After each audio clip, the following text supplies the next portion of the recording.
Oh,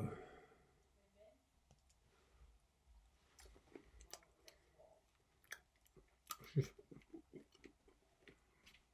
warming up with a bit of chocolate. Um,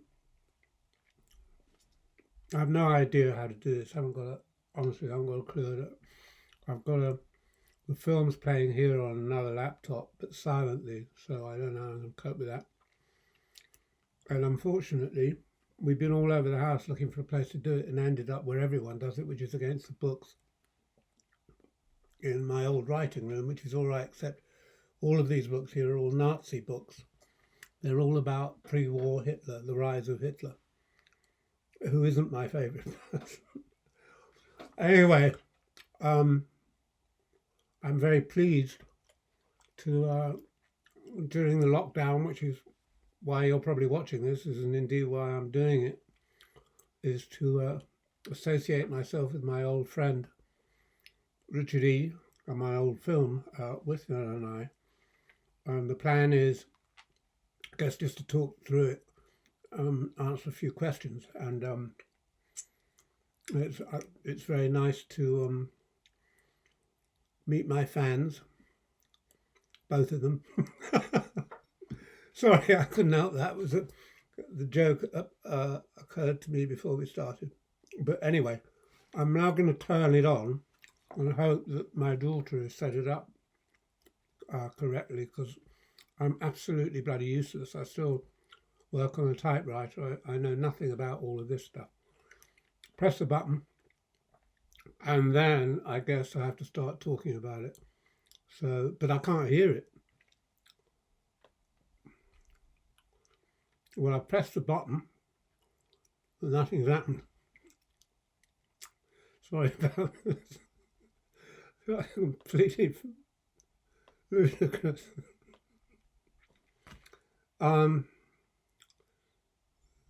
What does that mean? Play?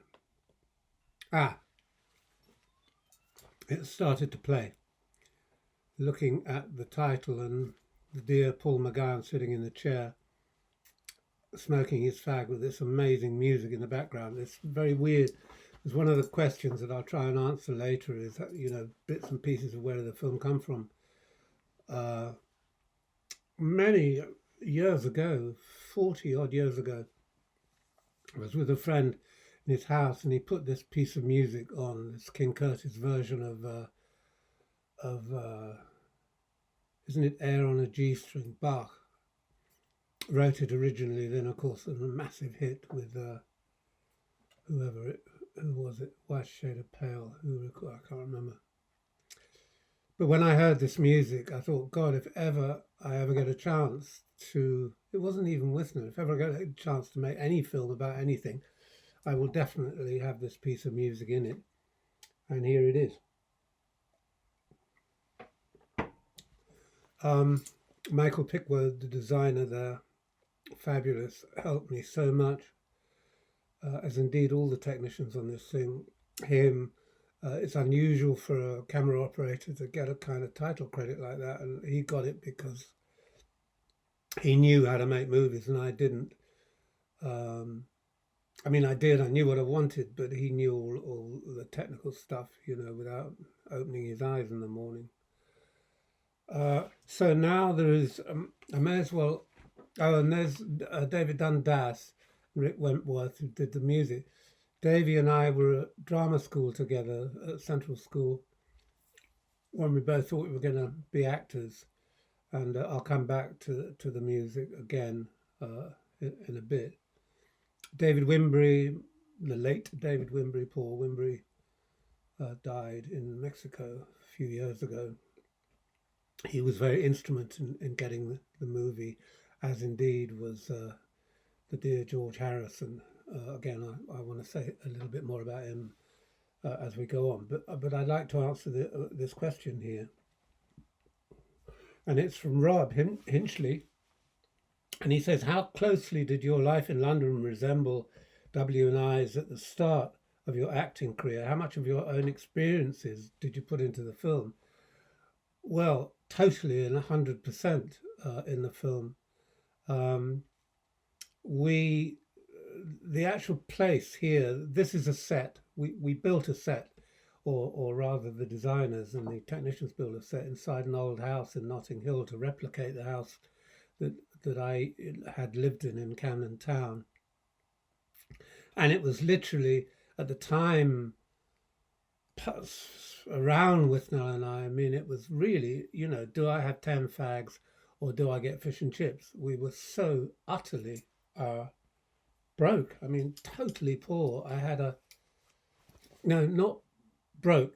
Poor is a different word. You can be a millionaire and be poor, and you can be picking up dog ends and be broke. And I think I was the latter. I was picking up dog ends, and it was literally, as I just said, fish and chips or a packet of fags. I had one light bulb I used to go around the house with, and I used to go down the Odeon to get a toilet roll, nick one from the local Odeon in Camden Town.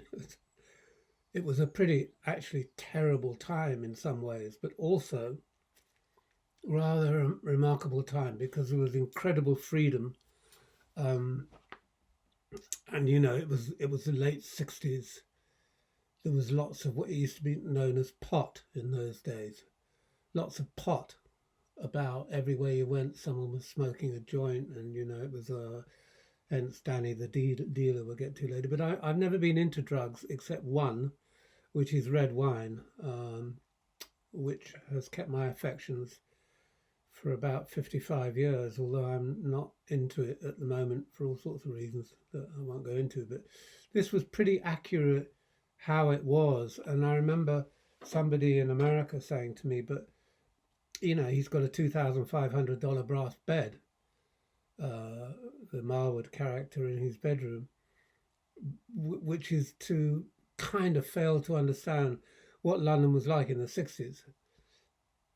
There were incredible junk shops. I mean, they'd be called antique shops now. That brass bed, not the actual one in the film, but one very similar to it, I bought for 10 bob in Ramsgate, which was my bed throughout this period. And that kitchen was very much like it. That was like it. We used to get wine by going around all the litter bins in Camden Town, pulling out the empty beer bottles, Guinness bottles. You used to get 4p on them. And when you got an enormous cargo of empty beer bottles over to the off license for the cheapest bottle of, I think I described it as, was it Greek hock? But it was something like that. And then we get a bottle of wine, and then we'd sit up all night with only one bottle of wine and a roll up, a bit of pot, and talk all night. And I had not had any kind of, I was very lucky in many ways because the school I went to, there was no education, but there was a school play. And that's how I kind of got into the idea of wanting to be an actor, which had brought me to this very flat after having gone to drama school with the other guy, portrayed here by Richard E., whose name was Vivian, and he was my closest friend and bitterest enemy, and we loved and hated. We had a pretty amazing relationship, though, in that we went through a hell of a time together for a couple of years, and Viv was very instrument in a way in giving me a clue. When I was at drama school, they said you had to pick a poem to read a poem, and I didn't know. I'd been to a secondary modern school. I didn't know what a bloody poem was. I honestly didn't know what poetry was. And then every morning, Vivian, when we were in this particular environment, in this kind of flat, he, not every morning, but he used to have at breakfast, he used to have something he called the Baudelaire Principle. And the Baudelaire Principle was a cup of black coffee with honey and a nugget of hashish dissolved in it, and you stir it up, and then you drink that. We both have a Baudelaire Principle for breakfast. Get a bit stoned, go for a walk in Regent's Park, then yak all day, then all night, yak. But anyway, I said to him one day, I didn't know what it was. I said, what was the Baudelaire Principle, Viv? And he said, well, you know who Baudelaire was, and the hashishian and the hashish eaters, and then I'd never heard of bloody Baudelaire. And I went round to the bookstore in in Camden, Parkway in Camden, and asked them to get me a book of Baudelaire, and it truly changed my life. There's another question here from Hayward Jones. What films, books inspired you most during the writing process? Well, a multiplicity of them, but Baudelaire, once I'd discovered Baudelaire, it was like a big light going on in my life, in a sense. And indeed, the first screenplay that I ever wrote, totally, I mean, I didn't know how to write a script, but the first thing I ever wrote was a film about Baudelaire. I'd read about his life and stuff, so I wrote about him. I note now that we're in Regent's Park, and they've moved these horrible zoos. I hate zoos, but they've moved these wolves out. I don't know where they've gone, taken them. But very, very frequently, Vivian and I used to go into Regent's Park, get over the gate at night with a flagon, and we go and sit there and we look at the wolves and yak, yak, yak all night. We'd be talking about the wolves, the terrible situation that we were perpetually in, of impossible to get a job. I'd had a job, one film, Zeffirelli's Romeo and Juliet, which I'll come back to later in the film. But I'd come back from Rome. It was the summer of 68, and it was known as Acid Summer, because when I'd left London early in 67 to go off to Rome, everyone was sort of wearing blazers and ties and brogues, and not quite that bad. It was the 60s, but when I came back, everyone was a freak. They'd all dropped acid and freaked out, and everyone looked like a maniac. And it was known as Acid Summer. Not a drug I recommend, and not something I'm very fond of, although in my time, again 50 years ago, I did swallow a few. Got a bit of the horrors of the last one I took, and I've never had it since. I think that was 1968, 69. And then so we go in the park and we talk about our fate. We come back. There was a building site. As a matter of fact, next door to where we lived in Camden Town, there was an artificial limb factory. And so you come down in the morning, and very often, so as though he's standing there waiting for a bus, there would be a leg next to the dustbin. Honestly true. Or there'd be a hand hanging out of the bloody dustbin. It was an abandoned hand, arm, leg, or whatever the hell it was. And now we're back into the flat here, where we had no heating, we had no phone, we had no television, all of the things that Withnail complains of in the film. We didn't have anything. It was bloody awful in many ways, except the only thing that we really did have was this constant talking and learning and reading and talking and learning, which was an amazing time in a way. And I had a little portable Olivetti that my grandfather had given me when he died, and I used to go in the kitchen and write dopey poems on it and all of that, trying to write, learning. It's hideously difficult writing, I think, and I still find it hideously difficult. But how did Withnail start was one of the questions.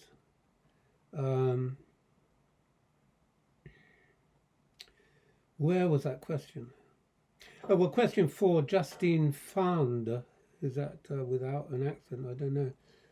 Who are the characters based on? I think I've explained that already. They were based on me and my friend Viv, and an amalgamation of both of us is in Withnail. I didn't. Vivian never said any of this. He did do this, by the way. He drank the lighter fuel, went blind in one eye for 2 days. Sorry, I shouldn't laugh. It was horrible.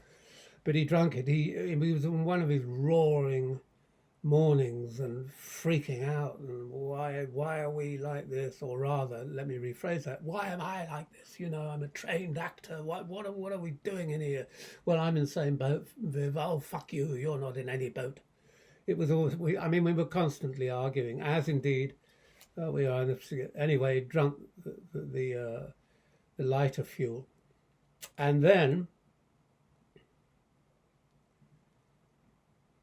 this scene was a standard kind of Camden Town in the late 60s scene. It was an Irish area, and there were a lot of Irish construction workers and, you know, navvies, navigators, those type of guys. We used to call them the wankers. Here's a scene here with a room full of wankers and a wankeress, I believe. Is there one woman in there? I don't know. But they were the wankers, and they were to be avoided on a kind of a Saturday night if they were full of Murphys or Guinness, like. And because of the wankers in Camden Town, which I had a certain fascination for them, I absolutely adore Ireland. And I liked them, you know, but I was quite frightened of the wankers. They used to have fights and stuff, and knock on the door in the middle of the night and ask for glue to put their teeth back in. I mean, completely piss artists. And so this scene, which is pretty well made up, except for one line that a wanker aggressed me in a pub and tore my tartan scarf off one day in, pardon, what's your name, McFuck? Like that. And I'm afraid, coward that I am, I ran for it all the way up Parkway. But the line stayed in my head for years until I came to write this scene. What's your name, McFuck? There's a typical wanker there. Lovely actor, Mr. O'Malley. Not much I can say about this scene, except all the time I'm reminded of dear Michael Pickwood, who was the designer on the film. We had no money. I mean, the film was really as cheap as you could make a movie for. But he was so inventive, innovative, and I mean, he built this filthy old lavatory in 2 minutes somewhere out of bits and pieces. But this was the true interior here of the pub. The pub actually has been demolished now. It was called Bruce's Brewery by accident. And it had this amazingly ugly building behind it. And the reason I chose this Bruce's Brewery was because when they ran out of the door, I wanted to show the two sides as I perceived them in those days of London. This dregs of Victorian life that was still there, and this hideous shit that was being. Nobody ever spends money on architecture in England. Not much, anyway. It's one of my real baits about this country. You know, you build these filthy, horrible places for people to live, and they're going to behave in filthy, horrible ways. So I chose this building for the run out because of this disgusting building in the background, which I'm now told is like luxury flats. I don't know. I can't believe that, but apparently. Someone else has asked a question here, and I'll try and find the name in a moment. They said, was anything improvised in the movie? Nothing was, except in that scene. Now, here comes the building. There it is. Look at it. God almighty. And they pulled that one down, the pub, and left that thing up. Anyway, in that scene, Richard had a piece of pastry from the pie stuck in his teeth. And there were only 2 times that there was something in the film that wasn't scripted and I couldn't get rid of. One of them was that, I have to say, it was the only time I kind of buckled up behind the camera. It just amused me, this piece of pie. And we'll get to the other time that we had a real difficulty with something that wasn't scripted. Other than that, yeah, it was all scripted. It was pretty. There is no improvisation in this film at all. I don't know. I'm not saying improvisation is good, bad, or indifferent, but in this, I wanted it to be. It was all very, very closely rehearsed. The only way, actually, that we could shoot it in 30 days was because we rehearsed it all. So we get on the set and we all know what we were doing, everybody, and we get it 1, 2, 3 takes and we were on and moving on. Otherwise we never got through the movie. God, one of the things I don't like is looking at myself in here doing this. Oh, Christ. They'll cut that anyway. Because I think this is all going to be intercut with Richard E. anyway. Tonic water. There's the handsome as Paul, who was supposedly me when I was a kid, you know, when I was a young actor. Here's Danny the dealer. There were plenty of him around in those days. The lovely Ralph Brown. He didn't look like that at all, but he came for the audition for the part, sort of dressed like that with a blue nail varnish and a wig on. So what are you going to do? Say, oh, well, we'll get back to you. No, he got the part immediately. I mean, his voice, though, there was a woman I knew at the time who was a hairdresser, one of the dopiest voices I've ever heard in my life. Well, she just sort of like that. And she was sick as shit, and she said, do you understand? Do you understand? And anyway, that became Danny the dealer's voice of, you're looking for a beautiful man. Have you been away? I love the scene. It needed more coverage. We just didn't have the time, you know, but it worked because I think the acting's very good here from Ralph and all of them. Christ, I can remember. It's like a different age. The 60s is a different age. I suppose it was 50 years ago, you know, that's half a century ago. And in that sense, it would be like 1870, 1920.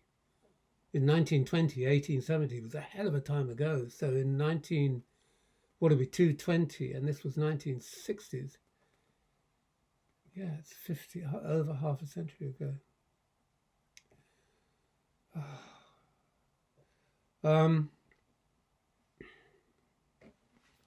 At that juncture, I was going to...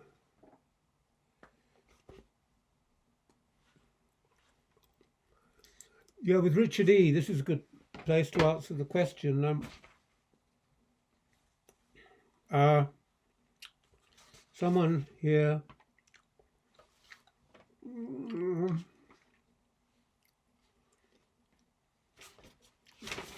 Sorry about this.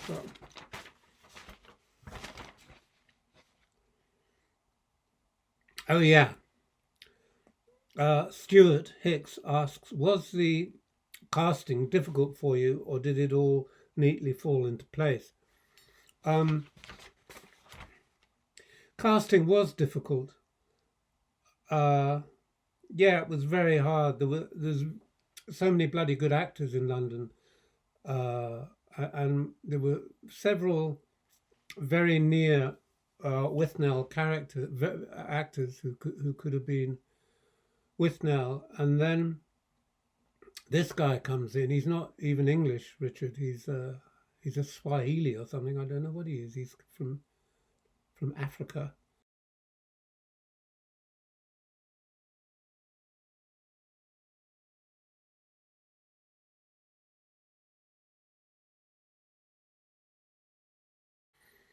But then he started doing the reading, and he had the script, and he did the line "fork it," and when he said "fork it," he threw the script at me, and the way he said "fork it" was so absolutely on the money, so perfect. I thought, Christ, if he can do "fork it," he can do all of it. Of course he can. We'll find it, you know. And so Richard got the part, and he came back 4 times for it. It must have been agony, but it was agony for me too, because I was only going to get one shot at this. Vis-a-vis Paul. Paul was obvious. Paul got the part when he walked through the door. You know, he was perfect. He looked like a young actor. He's a very good actor. He just was perfect for it. But I actually, so he got the part, and then about a week or 2 later, I had to fire him, and I don't know if I really meant to fire him. I don't know if that was true, but you know, he had a kind of, he was a bit of a scouser, Paul, you know, sorry, forgive my impression of Scouse, but, and he wouldn't get rid of this accent. And the whole point was, you know, Withnail is an Exetonian twerp, and he's a grammar school boy from the home counties, Marwood, and that's kind of an important element in the film, this class thing. Here we go, here we see it. We see Monty's car here. And he wouldn't get rid of this bloody Liverpool accent. And I freaked out one day and said, oh, fuck it, I can't make this film if you're going to do that all the time. So either stop it or bollocks to it. And so he wouldn't, or he couldn't, or whatever happened. And so for about 3 days he got fired. But he had to come back because he was very right for it. Here comes one of the best actors we've ever had in England. Absolutely adorable, lovely man, Richard Griffiths. I went with my wife to a film called A Private Function, written by Alan Bennett, and he was in it. This was years before there was any shot of doing Withnail. And I remember leaning over and saying to my wife, again, like that music at the front, oh, if ever I get the chance to do Withnail, this guy is Uncle Monty. There's no other actor. So he is such a delightful guy. He just had to be him. And fortunately, when the time came, maybe 5 to 10 years later, he read the script and said yes. He's a wonderful, wonderful guy. But here's the thing, this is, I mean, the balance between where he lives here and where they live, and the connecting sort of class thing, the Withnail thing, which was kind of very important. I don't know if it, I mean, it still is, you know, I don't want to get political because I might go off on one, but where someone's saying something here about Monty.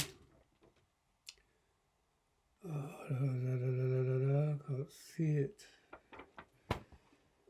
Anyway, the Uncle Monty character was actually, there's only one line in this film that I didn't write, and that sounds like facetious sort of bullshit, but it's true. And the line that's going to come later was, are you a sponge or a stone?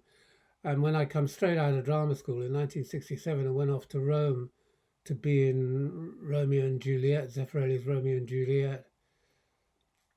And I mean,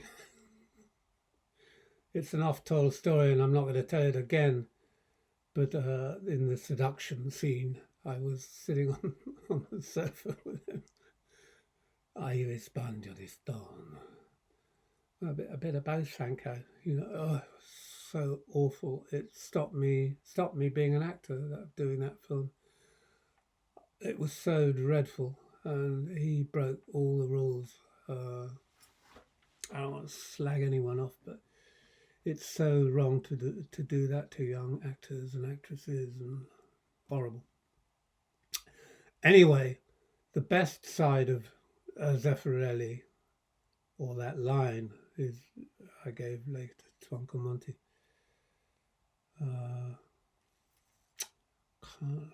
Because I'm watching this mute. I'm trying to remember what they're saying, and I can't. Oh, I know. Can I have a word with you in private? So did I answer that, Rob Payne? How much of the movie was improvised? None. Nothing. Absolutely nothing. And Chloe Hunt says, how much did the script change between first and last draft? There was only one draft. It got cut. Richard, of course, is a renowned teetotaler. He doesn't drink at all. And so that brings me to this question here. Will Baker, Will says, is it true that Richard E. Grant drank vinegar in the film? And it is true, because when he was drinking the lighter fluid, to get a reaction, we rehearsed with water in the can. And on the take, I put vinegar in the can to get a good cough out of him, good reaction. So he did drink vinegar. Was the pub an actual pub or a set, says Muriel McRild. It was an actual pub, a real one. We've mentioned that.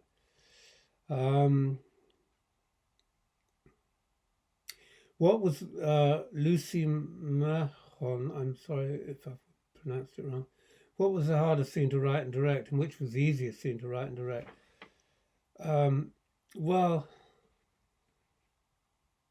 as I mentioned before, I had Peter Hannon, who was the DP, the director of photography, Bob Smith, who was the camera operator, and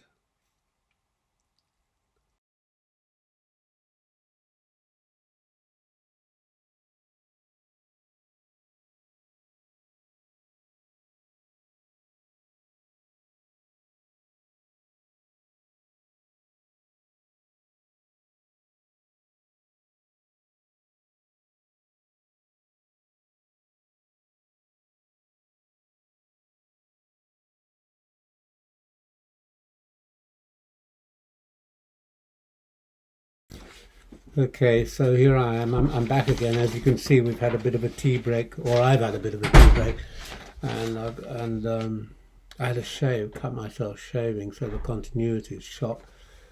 But while they're in the old jag, I want to get back to a question, and it was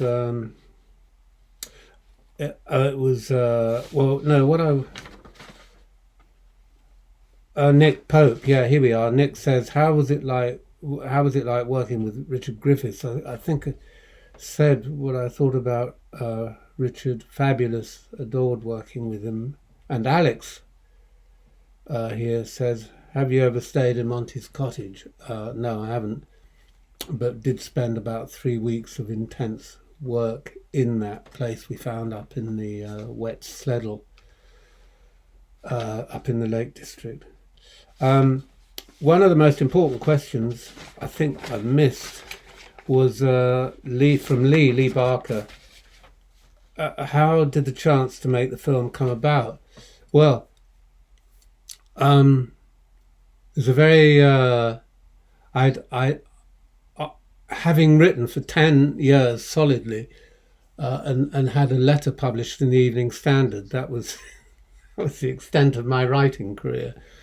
But David Putnam had always been pretty sort of good to me, in the sense that he hired me to write scripts that never got made. And then he sent me this stuff, the Killing Fields, a story about the Killing Fields, Cambodia and all of that, which I wrote for David, and miraculously the Killing Fields got made. Couldn't believe it, but it did. And that suddenly made me like a proper writer in the eyes of the industry. You know, I'd gone from not being able to do anything to being sort of what you want to do.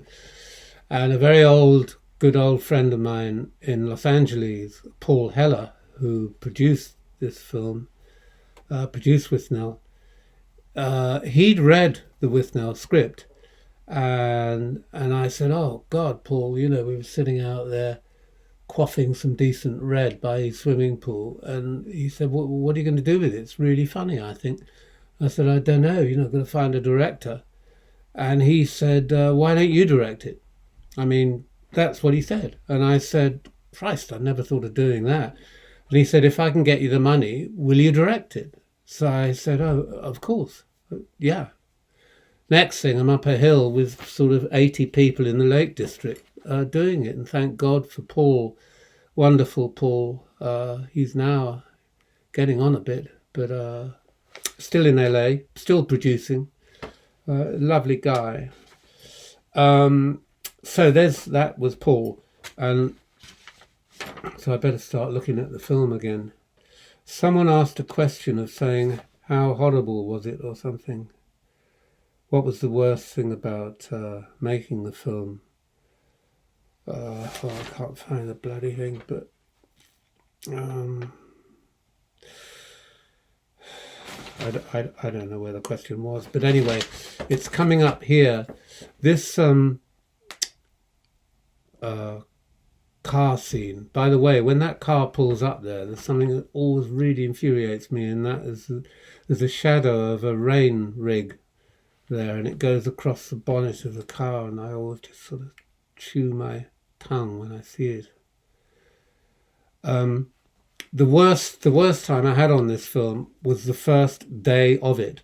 So here's the guys in the car, pissed as newts. Which reminds me of something. I mean, I am only going to say this because it was a lifetime ago, but I used to, when I drove around in my youth, I used to work out what the journey was. Is it a 3-can journey or a 6-can journey? I.e., is it 3 Guinness out and 3 Guinness back in the car? And I had this old Aston Martin, and the back seat of which was filled. Shouldn't say this, should I? Filled with bottles and cans and shit because of my it's a 2-bottle journey, 1 out, 1 back. Anyway, coming up now, this is the first scene that we shot in the film. This was obviously at night. It was in the middle of the summer, and the pouring rain. I wanted rain all the way through the film, never wanted to see any blue skies. And that was the first shot we filmed, I believe, or the next shot, or maybe this was the first shot. In they come. So this whole sequence here coming up of arrival in the cottage,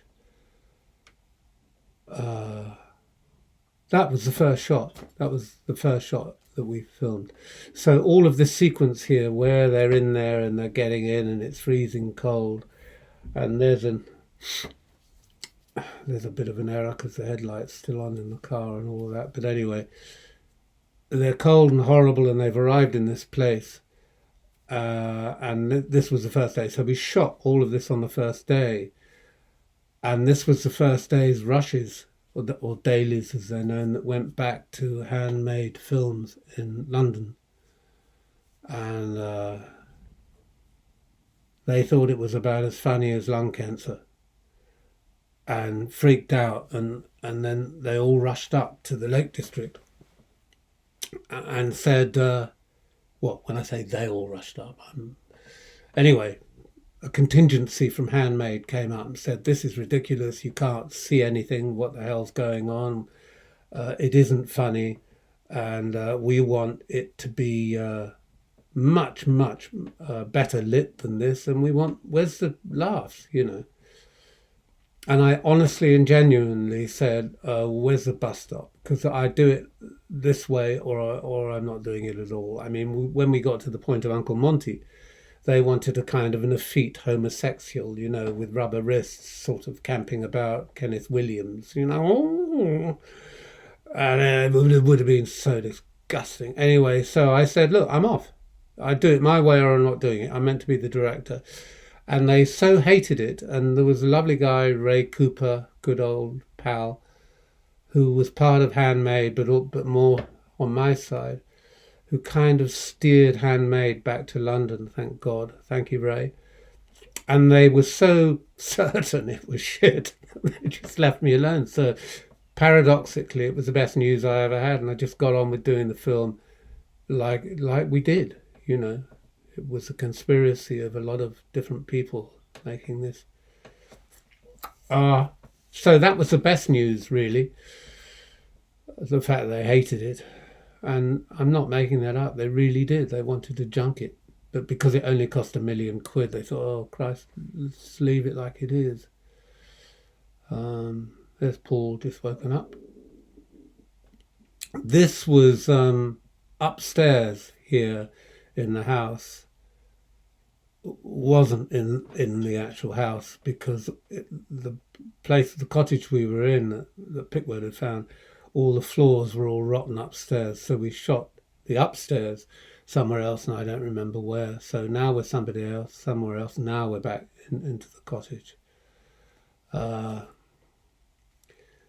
kind of, is there another question I can answer? Gatanzoro says, is there any hidden meaning in the chin chin saying? No, except it's sort of a bit bottoms up, bit upper class chin chin. And that's where Withnail would have, now Paul's walking right into a wind machine that's blowing here to get the sense of a bit of waft of the wind. And he's looking out across this magnificent lake, which isn't there. There was a brick wall there. That was somewhere else, and that's a kind of a shot,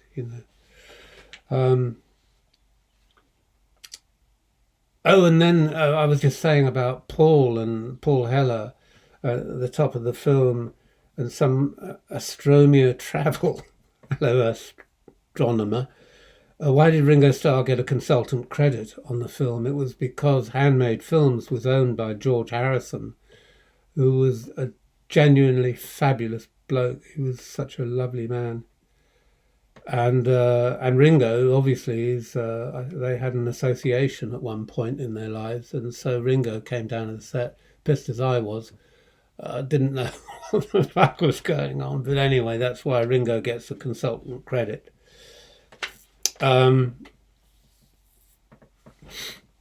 This was a lovely old girl, I can't remember her name, who played the old farmer woman. What was her name? Can't remember.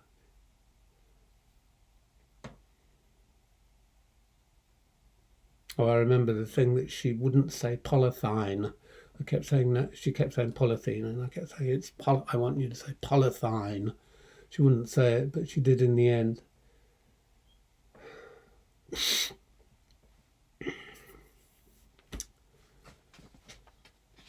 There's a bit of a bum shot coming up when he walks away and the rain rig runs out, and so it's kind of like half the shot is in the rain and the rest of it is out of it. Which was the hardest scene to write and direct, and which was the easiest scene to write and direct? And that's from Lucy Mahon.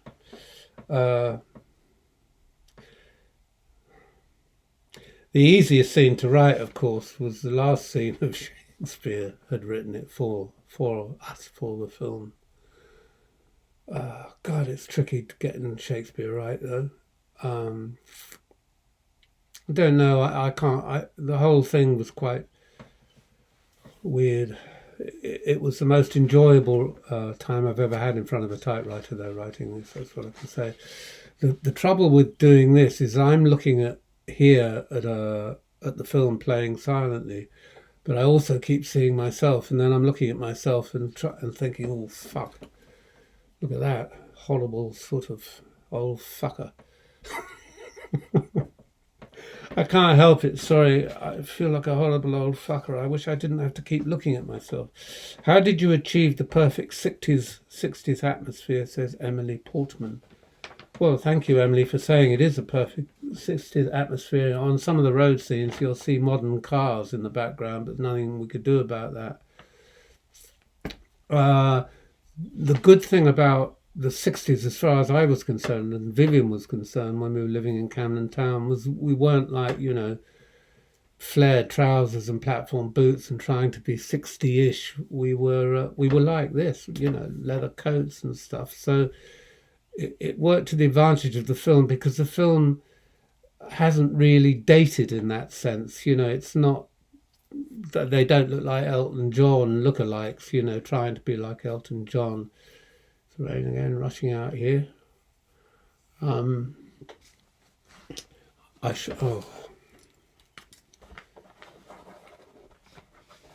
just crossing off what I'm. Sorry about this. We've gone on holiday by mistake. Someone here asked me what my favourite line. Oh, here it is. Gregory Baxter says, what was your favourite line in the movie? Well, I liked We've Gone on Holiday by mistake. But my favourite line is I feel unusual, which which made me laugh out loud when I wrote the line. I said I had this old Olivetti that I used to work on in the kitchen in Camden Town, and it was such fun writing this because I didn't give a fuck. I mean, it wasn't like later on, you know, if someone's actually paying you to write something, it's much harder in a way because, you know, they've put the dough up. So you care more, you know, and you're more anxious about it. With Withnail and I was just writing my life at the time, and having a good laugh, swilling the cheap red and having a laugh.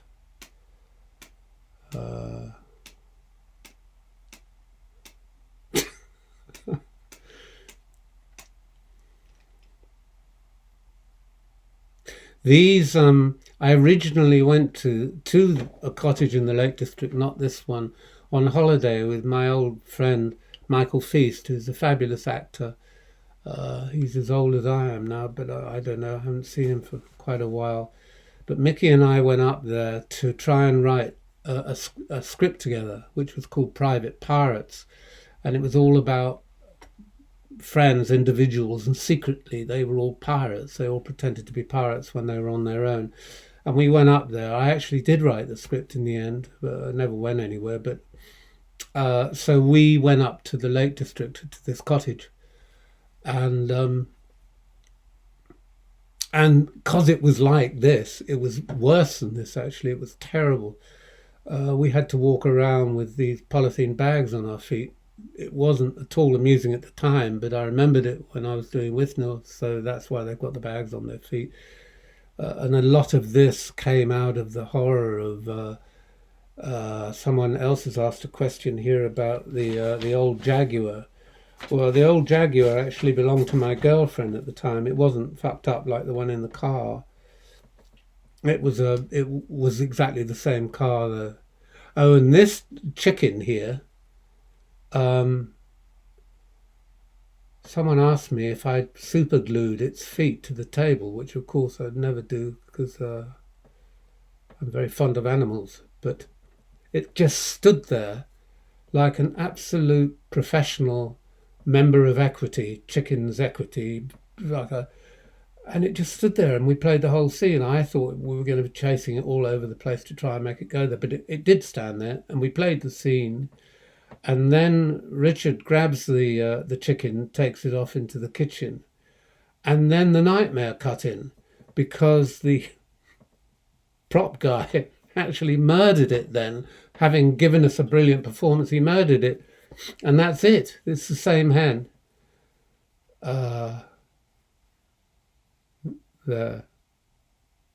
Yeah, I like this scene. I like seeing those feet going in the kettle. Anyway, so Leslie Ann Down was my girlfriend, and she was working in. She was so brilliant to me because she was a working actress, and I wasn't. She was making money and I wasn't, and she bought us this car, this old Jag. And I, like I was saying about Paul and Putnam, but Leslie Ann I owe great debt to because she was becoming a television star, upstairs, downstairs, and all of that. And she said to me, "Look, all right, fuck the money. You want to write? I'll you know, look after us." And she did. And so thank you, Leslie. Never forget you for that. I haven't seen her for about 40 years. There's the hen. Oh, there's another line here I really like that Richard says, facetious. But I do like this line when he says, "I'm not going to understudy that little pimp." That made me amused. Let's see if I can find another question. Oh, it's coming up now. Why was the fencing scene cut? It was because it wasn't in any way a motor drive of the narrative, the fencing scene, and we'd had the bull scene and didn't really need the fencing scene. Curiously, the fencing scene is going to be in someone, after all these years, commissioned me to rewrite Withnail as a play for the stage, and indeed, I think, were it not for this bloody Corona stuff. It would be going on this year, and the fencing scene has gone back into the script for the play if the play ever gets done, because I can't do the bull scene on stage. You know, I mean, I suppose you could devise it in some way, but anyway, there's no bull scene, but the fencing scene will be in the play, and so George Ward is the producer of it, and I'm hoping it will put it on. It should be a laugh. It would be interesting. I would run 1,000 miles away from it, being actively involved in it. But if we can get a really good director and some good actors, it might, you know, I just hope it works. That's all. You can never tell. My great worry is with everyone so politically correct these days that there'll be a bunch of queens outside. Are you aware of the Withnail and I drinking game, says Tom Nicholson? Yes, I am, which involves 9 glasses, shots of gin, glass of sherry, 13 glasses of whiskey, half pint of ale and lighter fluid. Yeah, I am aware of that. I wouldn't like to play it because I no longer indulge in that department. But I'd love to see somebody doing it. I mean, you must get completely wasted, killed yourself. I think I'd die if I drank all of that, never mind the lighter fuel. Because it happens over. Here's the bull.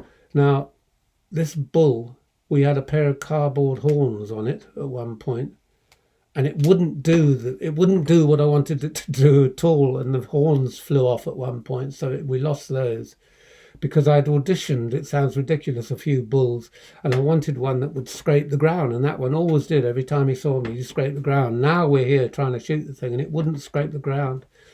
And at one point, over here, behind the walls, all the makeup people and everything, the bull got so anxious, it ran straight through the wall. The fabulous shot that Bob Smith took of all the makeup and wardrobe people rushing across the field with a bull behind them. I'd love to see that again. Where are we now? Down the Dog and Duck or whatever it was called. The guy coming in, the poacher here, like Davy Dundas, who did the music for the film, Mike Elphick, who's the poacher, again, sadly no longer with us, poor old Mike. I mean, talk about the Withnail drinking game. Yeah, that was, he was well into that. But he was in my year at drama school. Fabulous actor, ever so good. And I called him up and I said, would you play the poacher? And he turned up. Like all people of his persuasion, he found out very quickly excuse me, he found out very quickly where it was stashed, which happened to be in the makeup truck. And we got on the set. He won't mind me saying this, I know he won't. We got on the set, and it was 7:30 in the morning, and he was well gone. And I think it was the only time in the film we never used a clapperboard. We just kept the bloody camera running. But such a good actor, Mike. A big miss.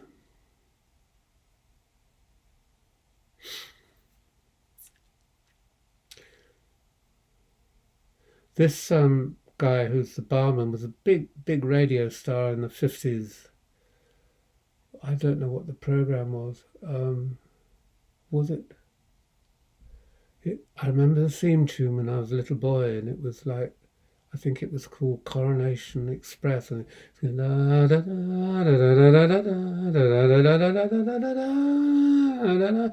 and Paul something, I think that was what he did. This interestingly was another Mike Pickwoad magic stuff. It was a set that he built, and I wanted a crocodile dangling above the bar, Oh, there it is. You can see it. It's above his head now. A crocodile dangling above the bar. When I did the Rum Diary, I had a crocodile dangling above.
I know where it was. There you go.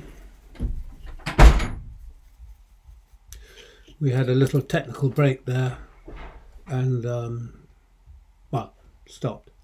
But I think I was talking about the crocodile that I liked above the bar, and then I had another crocodile in the Rum Diary above the bar. Why do I have a crocodile above the bar? Everything I ever write or try and make, I always have a chicken in it. I don't know why I do that, but I do.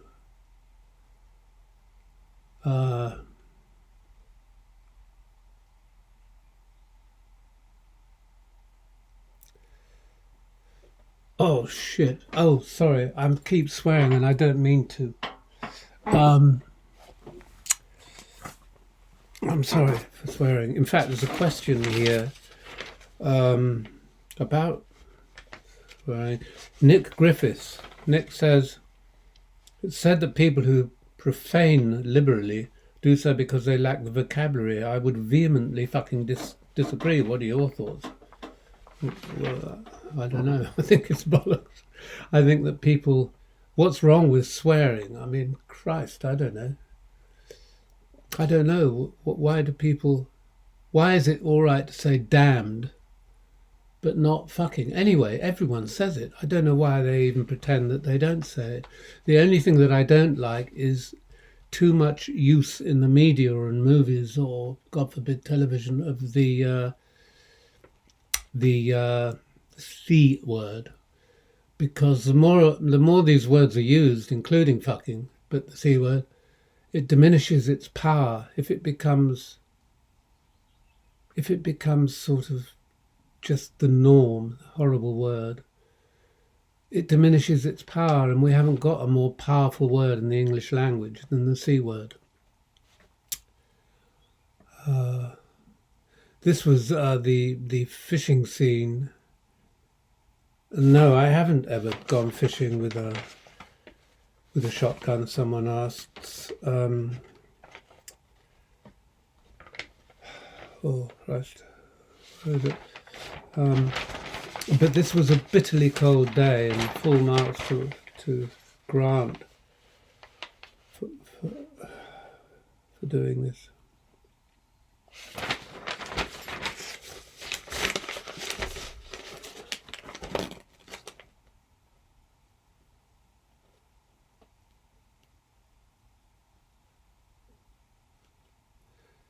I have to say it's extremely...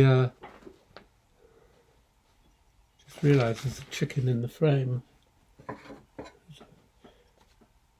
This is actually a cockerel from Puerto Rico. Where is he? Can I have his head in? This is a part of the film that even, I mean, I really don't ever look at Withnail and I, but this is the part of the film that I really enjoyed shooting, and it's still my favourite area of the movie to look at if I do look at it.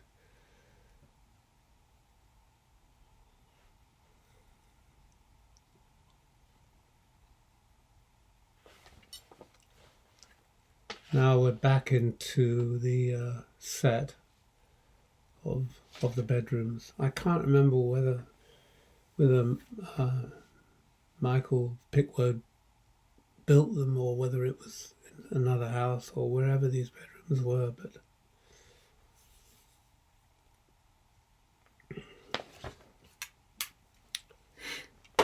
oh God, look at the bloody chops and the hair. Because it's been sunny of late, my hair's all gone white. Why is that? It's bleached in the sun. Mickey Feast and I, when we were actually in this cottage, in this miserable, cold, terrible, dripping bucket of rain weather, we slept together in the same bed downstairs in front of the fire. It was so cold, and we were smashing, as they do in the film, smashing up all the furniture to try and keep warm. It was pretty dreadful.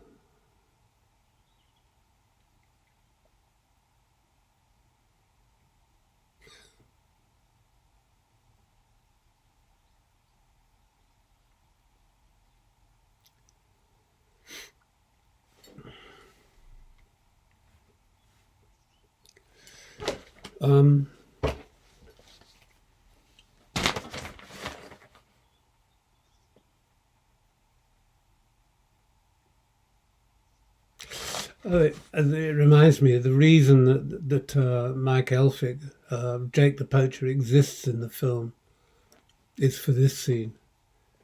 Is hopefully the audience are thinking, Christ Almighty, he's come back to off the pair of them, and that's why the scene with the poacher was there is done.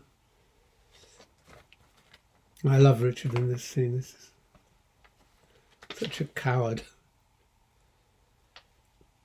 Just trying to find it. Oh, it was Oscar Dennis. Have you ever tried fishing with a gun? No, I haven't.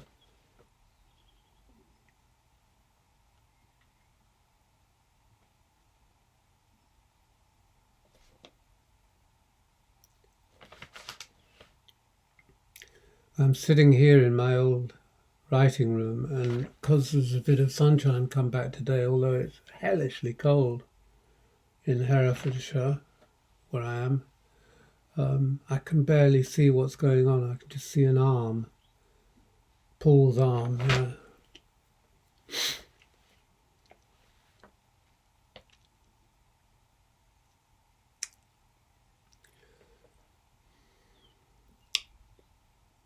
So the only thing I can see is my old chops looking at me. The reason I mentioned all of those Nazi books there yesterday is I've been writing a... Oh, here comes the great Richard. And there's a very serious continuity error here, which, see if anyone can spot, and then I'll tell you what it was if you don't spot it yourself. So Monty, you terrible cut. We had such trouble with now the flashlight is pointing at the floor, cut back to their single, and it's on them. That's the continuity error.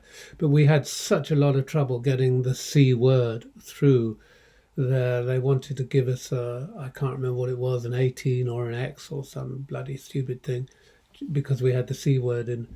But finally, they relented and allowed us to use it because it was in a comedic way, I suppose.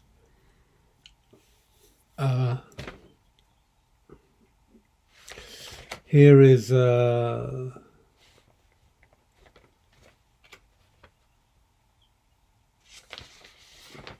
kind of radiates something lovely, doesn't he? Richard Griffiths. I just simply can't imagine anyone else doing this part.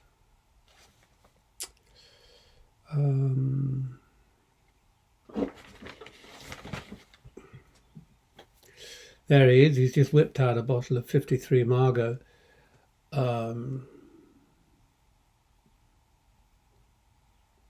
It was interesting. When I was an actor, I was in a play in Manchester, Journey's End, and we all couple of friends, we went to an auction one weekend. And there was nothing in the auction, but there was an old hotel opposite the auction room that was being demolished, and the only thing that was left there was the bar was still open.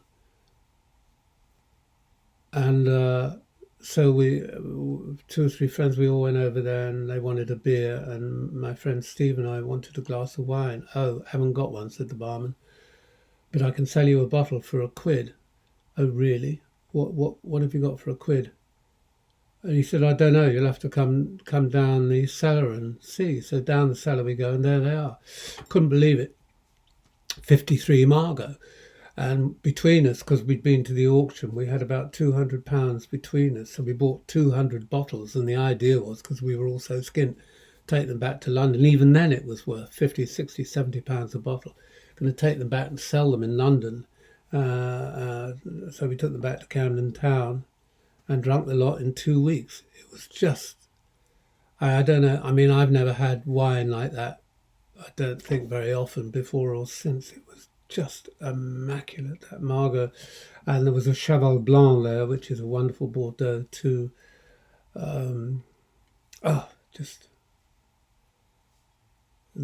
He says the best of the century. It's, I mean, 45 and 53 will just about get there.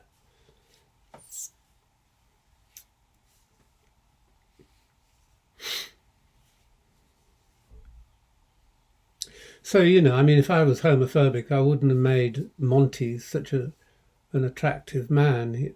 He's a very kind, generous and gentle man, and not at all a nasty old fruit. And it is Withnail who has poisoned him by telling him these terrible lies. That we used to rehearse quite a lot to get that. It's one of my favourite smiles. And we used to do that together, Paul and I, all the time before the takes.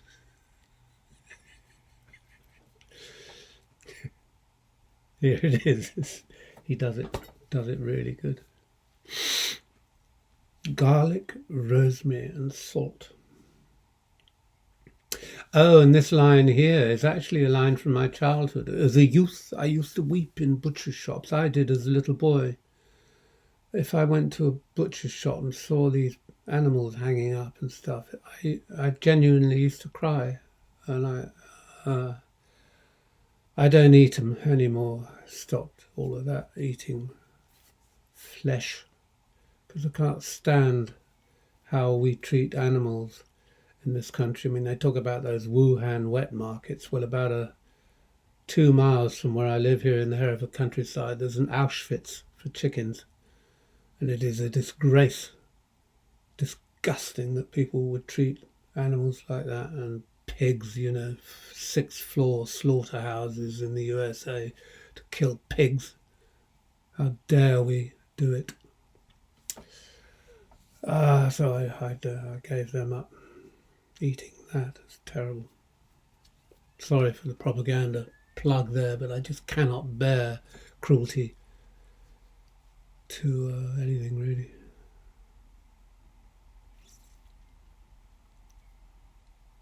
Here's the old roller. This was shot in Norfolk, and Richard was such a large actor, they had to take all the seats out of the rolls and put a special seat in so he could go along and drive it. This is a place called Stony Stratford, which is near some other place, I don't know. But it's not Penrith that it purports to be. You can always see when you see the black lines at the edge of the edge of the pavements, when you see black lines there, blacked out, it's because there are in fact yellow no parking lines there, but which didn't exist in the 1960s.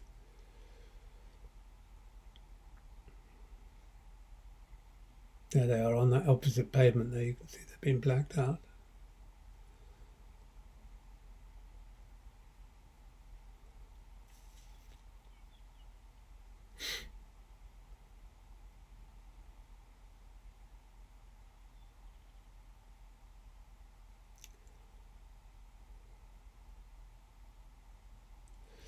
That thing about being a young actor, if you haven't got a career, is so bloody horrible.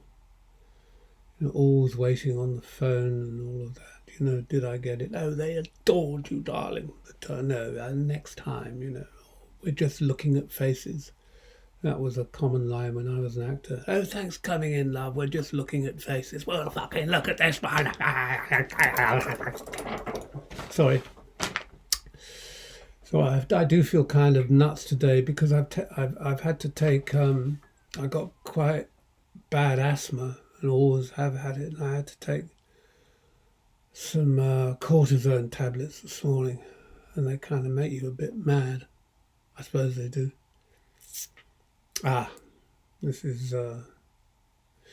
This was an old abandoned chemist's shop that Michael redecorated and turned it into this tea room. And I'm told that some people go to Penrith looking for this tea room. Well, it isn't there. It's 200 miles away, and it's a set. I mentioned earlier that one of the only times I actually laughed in the film behind the camera was when Richard had that bit of pastry stuck in his teeth. And there's another thing here in the tea room scene where he corpses. And I think it was the most takes we ever went to, and I kept saying, Richard, you mustn't laugh. You don't think it's funny. You don't laugh at this. When he says, live and all, you stiffs up a bit, and he corpsed. And every take he just went, and finally we had to use it and justify it by saying, oh, well, he's drunk, so maybe he's laughing at himself. We want the finest wines available to humanity. We want them here, and we want them now.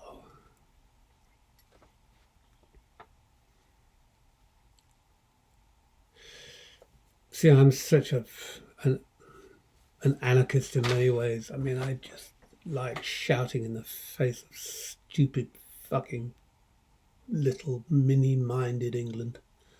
That's what I'd like to do.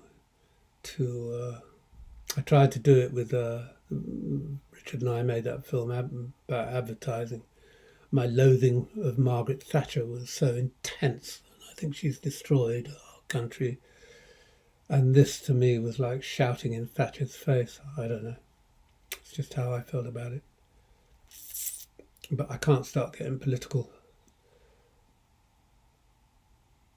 But anyway, the thing that I'm writing or have written about Hitler and the Second World War and the 1930s and appeasement, of course, the Tories appeasing fucking Hitler and idiot Chamberlain and all the rest of it, is... I'm going off on one, I better not.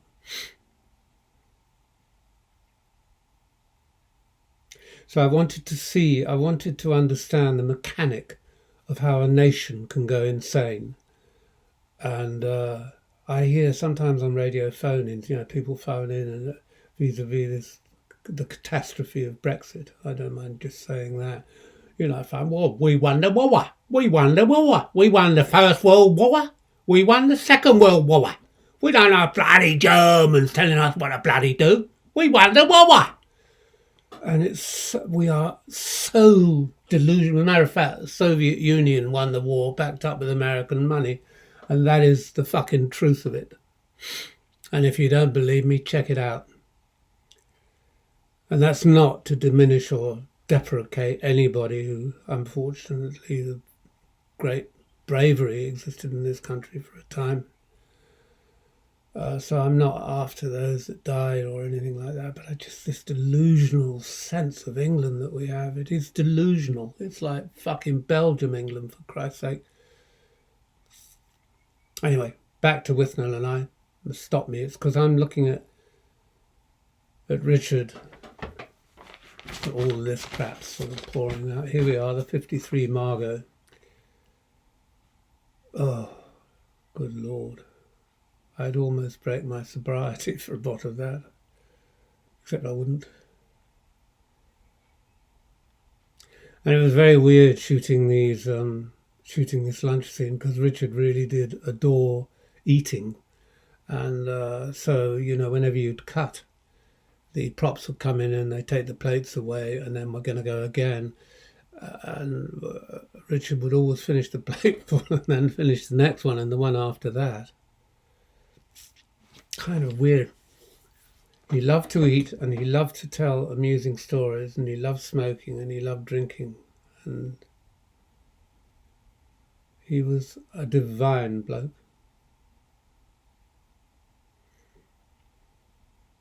Serious continuity slip coming up now to another one with Monty's glass. Look, so he's toasted it up to the mouth.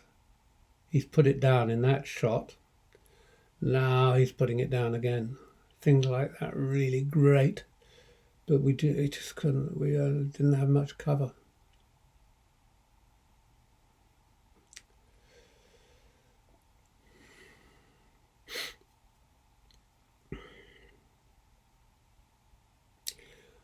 I keep thinking I've got it, because I'm an asthmatic. I'm always breathless, but I've had the worst sore throat. Not that that's got anything to do with what we're doing here, but he's such a treacherous bastard, Withnail, isn't he?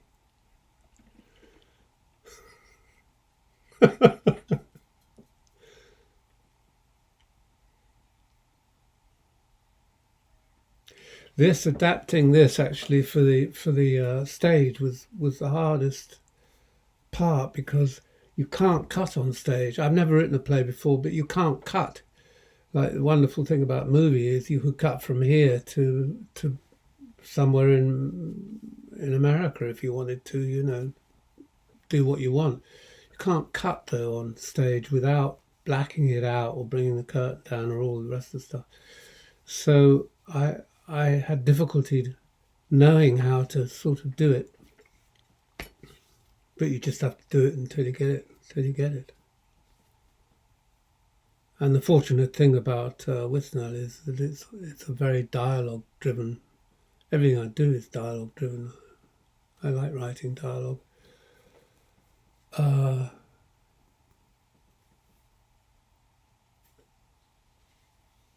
His mother in Guildford.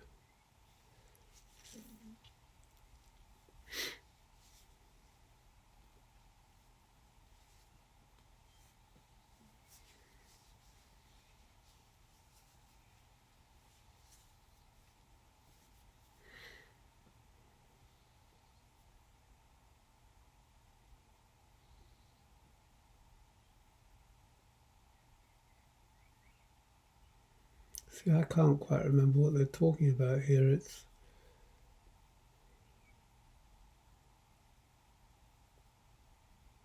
oh, come on, lads, let's get home. The sky is beginning to bruise, and we shall be forced to camp.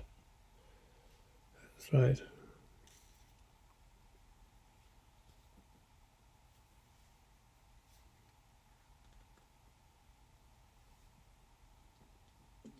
And this is a great moment for Paul McGann coming up here. It's really when he sort of laughs behind Withnail's head, artificially laughs behind his head. I love this little moment that Paul does. He does it so well. Let's all have a good laugh, Withnail, eh? Love that moment.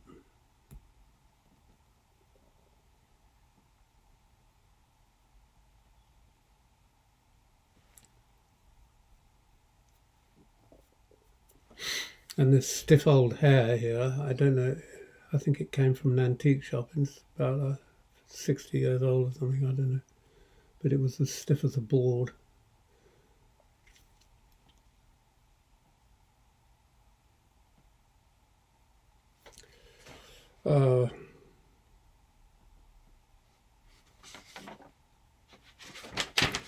Let's see.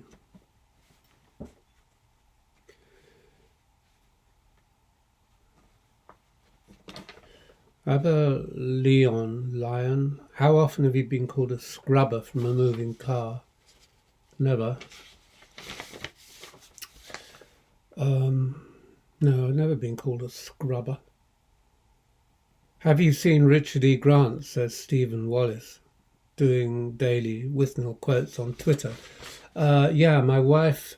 I'm the only person I know who hasn't got a phone. I think they're poisonous things, so I haven't got one. But my wife, of course, got one, and my kids, of course, have got them too. So it's ridiculous. I'm not a luddite. I use them, or I use my wife's. But so she watches Richard on the phone. Yeah, so they're sort of daft. But what are you going to do when you're all locked in? I've been in here now since the middle of March, and lucky got a nice sort of exterior place to go to, but it must be bloody awful if you're in flat 6, floor 9, you know, god damn.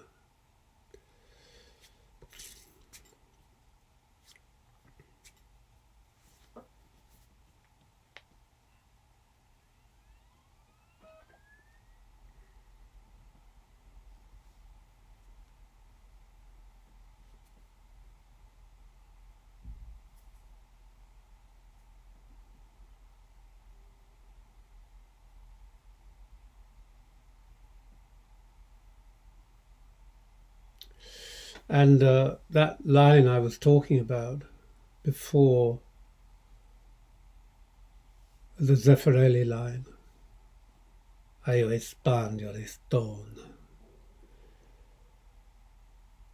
said night 1 in Via Due Micheli in Rome, is coming up.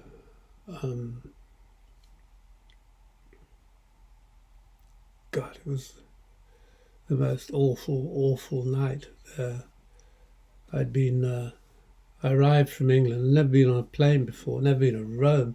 My father was a fascist. I mean, he was so right-wing, my father, and he'd so propagandized me as a child about how dreadful the Italians were, you know, the running, cowardly Italians. So I was going to Rome to be in the film, and I could not believe what I was looking at when I arrived in Rome. This astonishingly, magnificently beautiful city. I just couldn't believe it. Anyway, I arrived there. Oh, you must be very tired. You'll take a shower. You know, next thing I'm in the bloody shower, and the door opens. I bought your caftan, and now I'm in a blue silk caftan, carted off. Or are you a sponge or a stone? Anyway, he's gone now, Franco, so I don't want to belittle the dead.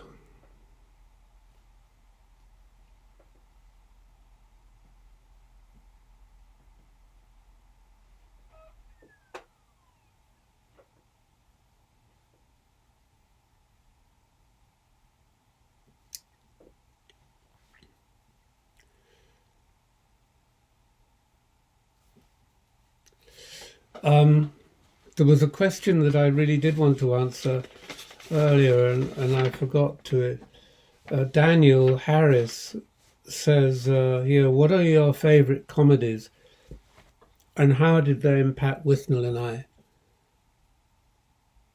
I? Unequivocally, my favourite, the most important comedy film I've ever seen in my life was The Gold Rush, Charlie Chaplin's. Not the later one where he put a voiceover commentary on it, but the original black and white, totally silent one with nothing but your imagination and his genius to look at. That film totally affected me. And it's still my favourite. Some of the scenes in there are some of the greatest pieces of comedy I've ever seen on screen.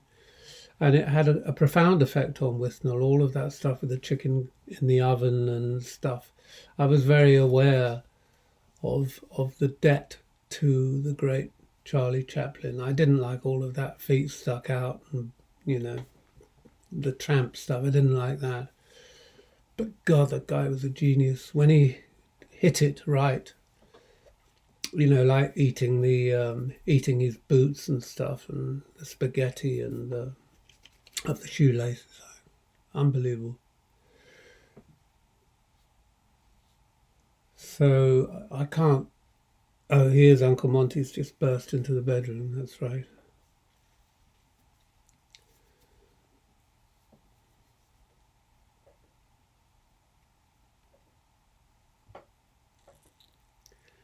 Got a bit of slap on there, a little bit of rouge, nothing ostentatious.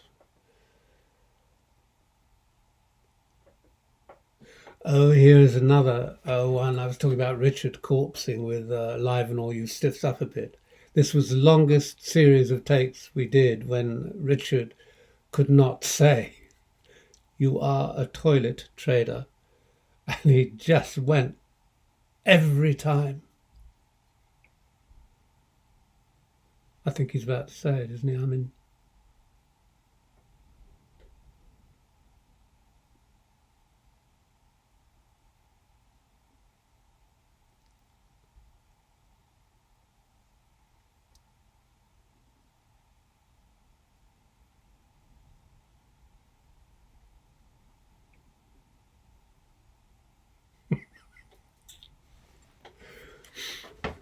you are a toilet trader. Yeah, he couldn't say it. We went again and again and again on that line.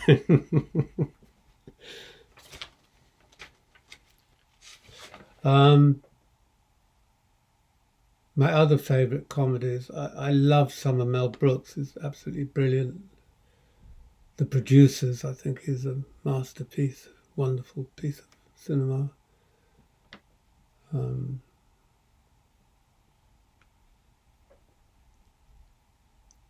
I don't like jokes.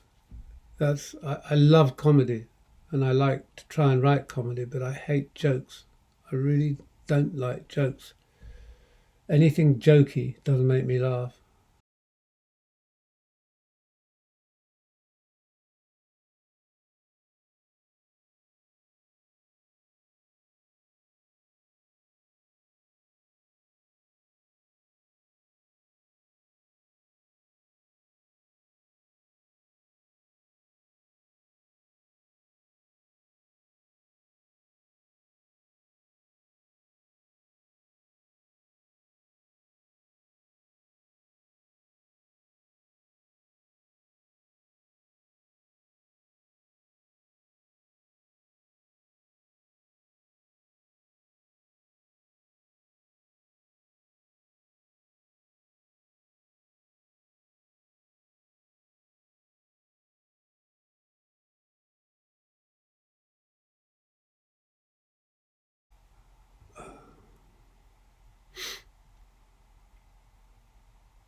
Here we get an example of Monty's total humanity. The only reason that he went after Marwood, the I character, was because Withnail told him, basically gave him a carte blanche in that department.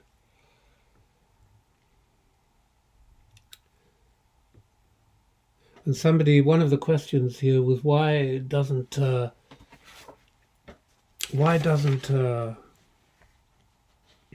Marwood have a name other than I in the film?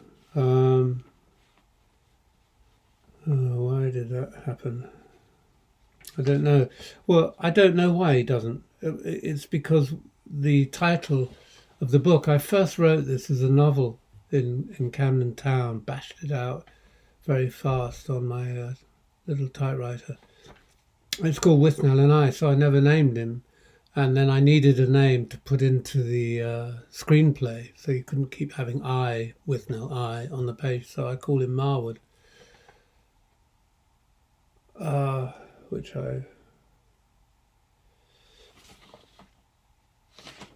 I think it kind of fits him, I don't know. Oh, God. I feel most bizarre because of my pills.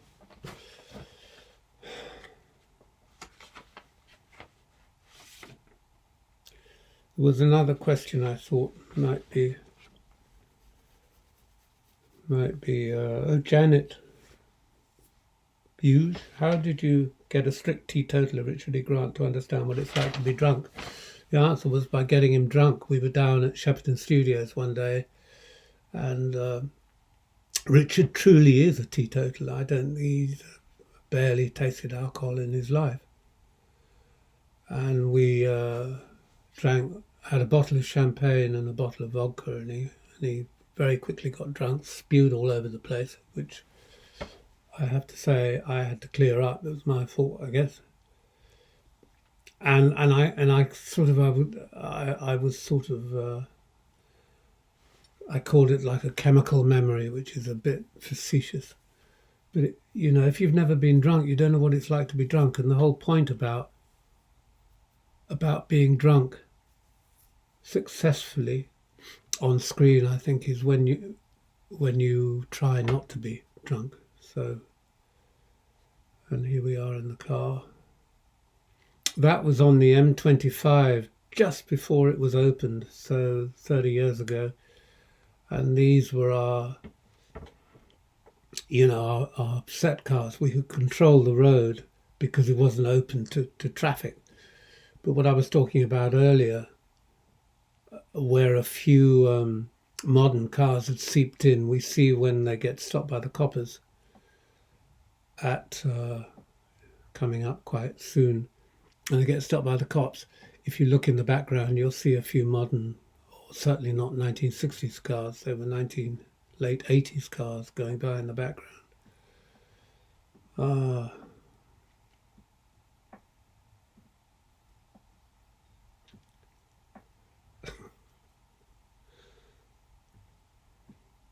I wonder, I mean, if you behaved like this now, like these two, that's me driving, by the way. Richard had gone off to do another job and I was standing in for him, so that's me at the wheel there.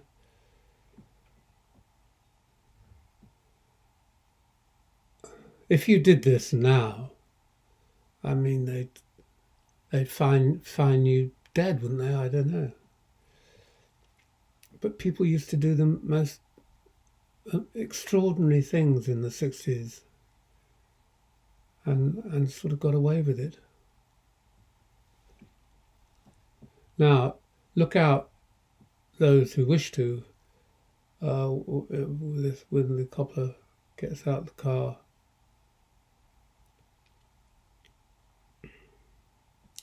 And you might see a few modern cars going by in the background of this. Very good actors, these two policemen. Been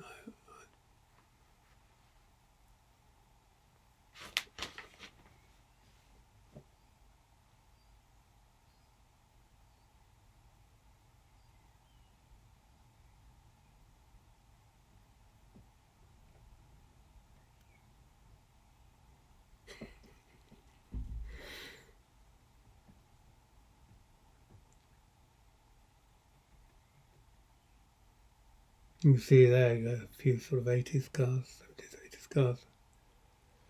I remember Davy, my friend Davy Dundas, he had in the 60s, he had an AC Cobra, which God knows probably worth £1 million now.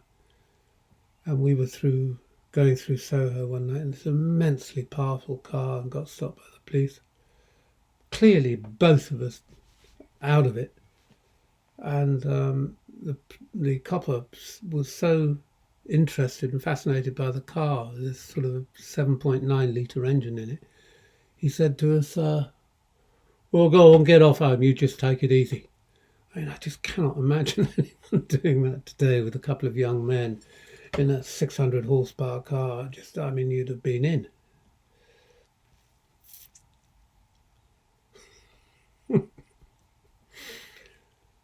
Richard looks like Stan Laurel there.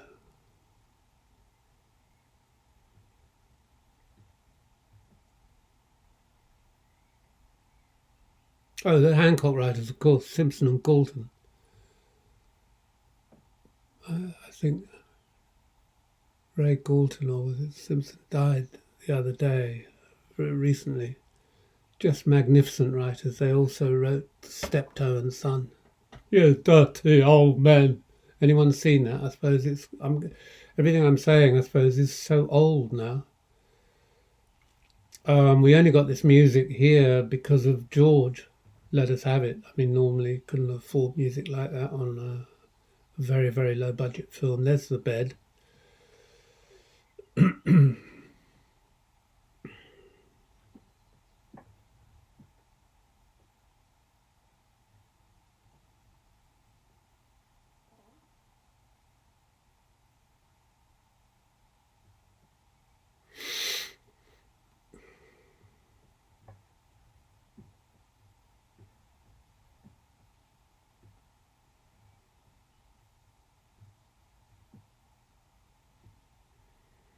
Yeah, this is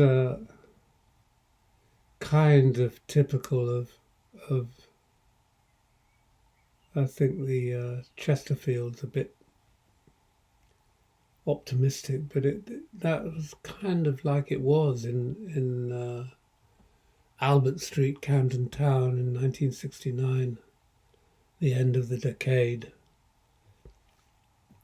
And there was an awareness that really sort of seemed to be, we all thought the 60s were going to change something, but they didn't really. And then it turned into a commercial version of the 60s all through the 1970s. Some great music going on, obviously. And then at the end of the 70s, Mrs. Thatcher appeared on the horizon. And there are those I know who think she was a saint, and there are those like me who think she wasn't. But the whole of England changed in the 60s and then changed again. The Camberwell carrot here. Someone's asked a question about the Camberwell carrot. Oh yeah, Nick Mackenzie. What was inside the Camberwell carrot? I think it was herbal tobacco. I think it was herbal. It most certainly wasn't marijuana. It's a very hard thing to laugh spontaneously, which Richard has to do in this scene where he falls off the sofa and laughs. I think we had to overdub him and to help, but it's very difficult to do.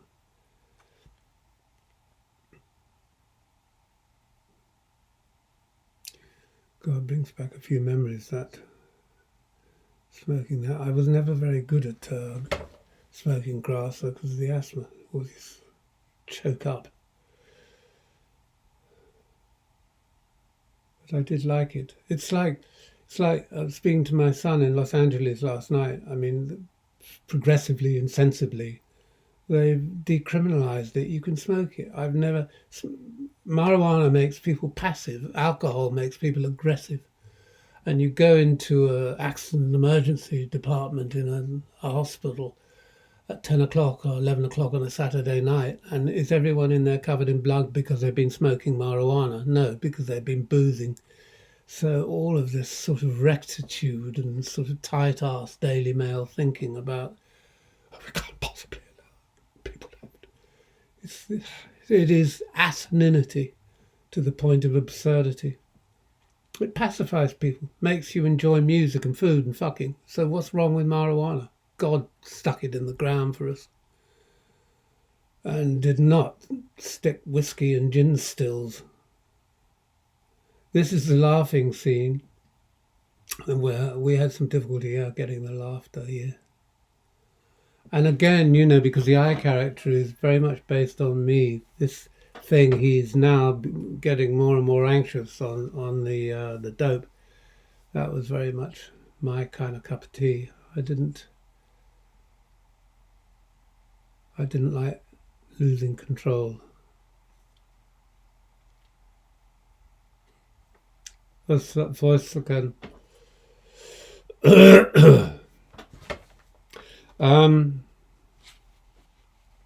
What was inside the Camberwell carrot? Well, as I say, Poppy Roweth, where did you find Withnail's Jaguar and what happened to it? I don't know what happened to it.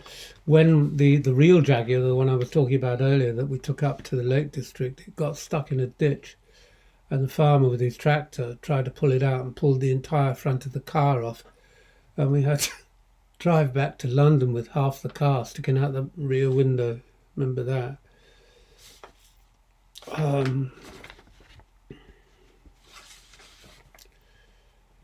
Oh yeah, but that awful sort of feeling of, I'm not going to get the horrors, I'm not going to get the horrors. What do you mean you're not going to get the horrors? You've got the horrors.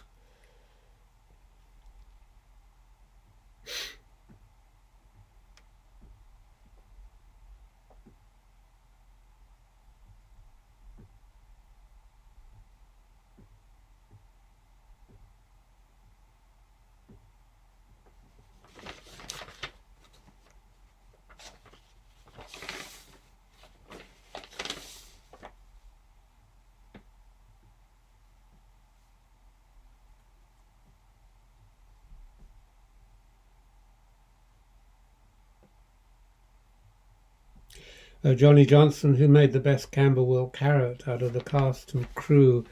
I actually think it was Danny, the dealer. I think Ralph Brown actually rolled them. He came from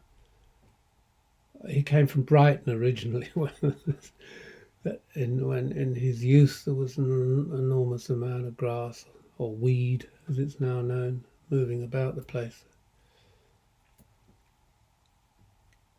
Yeah, you could get rid of a lot of violent activity if everyone was stoned rather than pissed.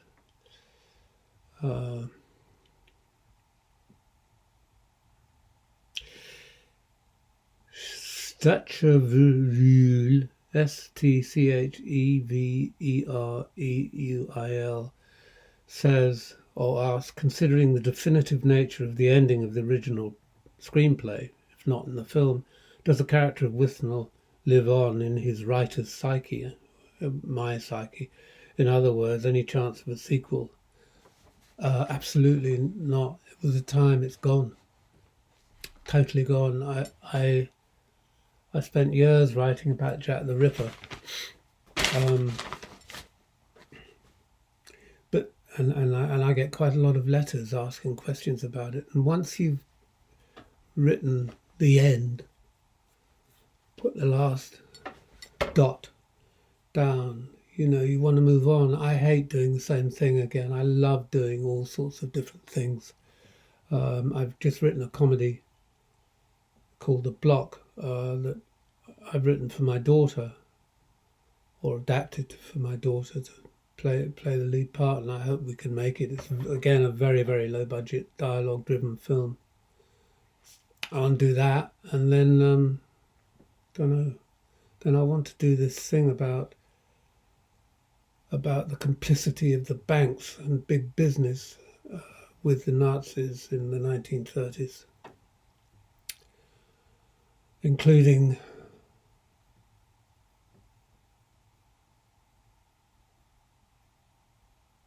I don't know. I mean, I'm not going to say stuff about that because this is not appropriate to this. Here we are, a 53 Margot again. And this is the saddest thing because it's they're going their own separate ways. And throughout the whole movie, there isn't really a scene in the film where Marwood isn't in it, because he has to be in it, because it's him, it's what he's seeing, it's his autobiographical account of this relationship with Withnail. And here they part, they leave each other.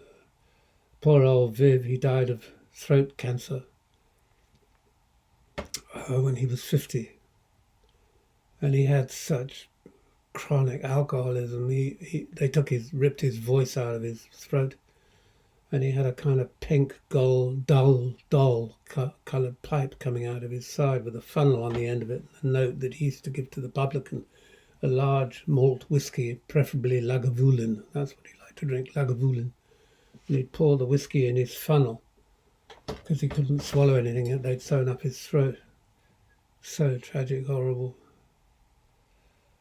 And this... the easiest, of course, to write, because the greatest writer that ever lived wrote it. And Richard did it magnificently. I think one of the problems I have with Shakespeare is when they act Shakespeare rather than acting the fucking part. And you do see it, I've seen it. Serious theatre. Sometimes people are acting Shakespeare and, oh God, it drives me nuts. Act the bloody role, not the text, for Christ's sake. And he plays this little bit of Hamlet here magnificently, I think.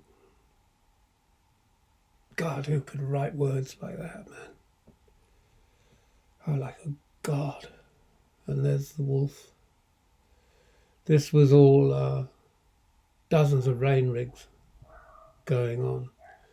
And on the reverse shot, we had a guy, when he's walking across the park, on this shot, in the background there, and he stood there in the back, and we kept saying, please, could you just clear the frame for us?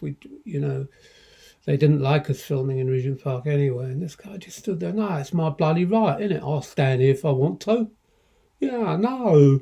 And I don't know how I think a burly grip went over and had a word with him, and he finally got rid of him. But he was just standing there, getting what out of it? What's the point of that? And here's this music that my friend David wrote with his partner.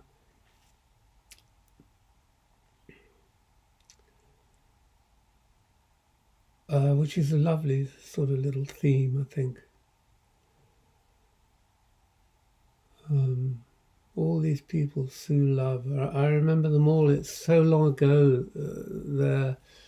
And I had Pete Cohn was the first assistant director on the film, who I'm hoping to have on my comedy now, and it's already nearly 35 years ago, and we were all young then. Well, I wasn't so young, I was 40 then. But Pete was a young man. It was his first job as a first. And now here we are, a pair of old buggers hoping to make a comedy again.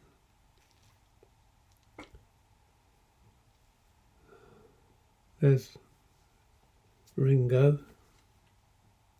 Modi Schreiber was a friend of a friend who originally commissioned the screenplay, gave me $4,000. He read the book, and that's Ralph Steadman, of course, world famous, the great Ralph. And Ray, who is a percussionist, he's the one in the background of all Elton John concerts, whacking the big cymbal. And we were so lucky actually to get the Hendrix music in this film, because subsequent to the movie, not like Hendrix himself, but his estate became very rectitudinous and sort of tight-assed about any of Jimi Hendrix's music being involved with anything to do with drugs and all the rest of it. So,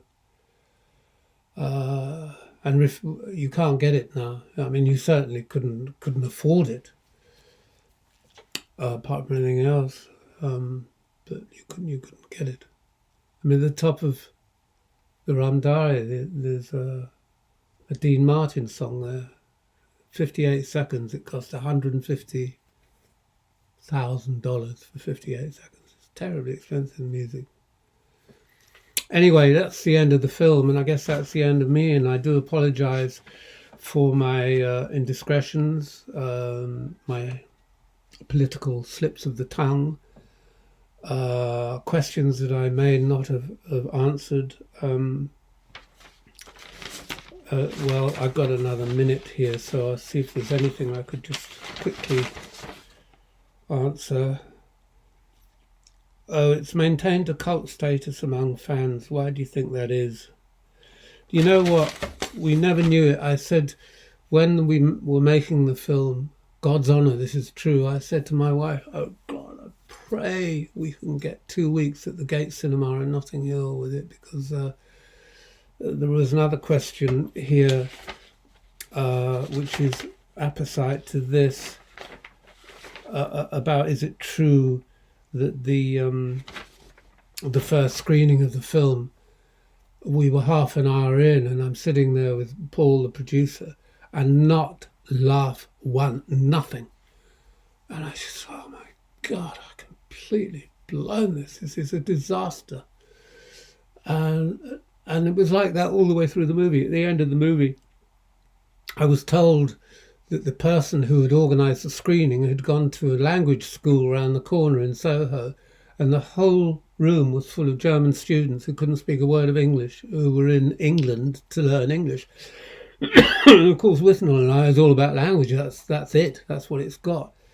And I've only ever fired 2 people in my life, and that was one there. I was so infuriated and enraged that anyone would have been that fucking stupid. But anyway, so she got fired. It didn't do very well when it opened in the cinema, but it did. Why? I've often sort of thought, what is it? What is it? Whatever it is, it's by accident. it truly is by accident. But what I think the accident is that Withnail and I touches that moment in all our lives of magnificent anarchy. And on that note, au revoir.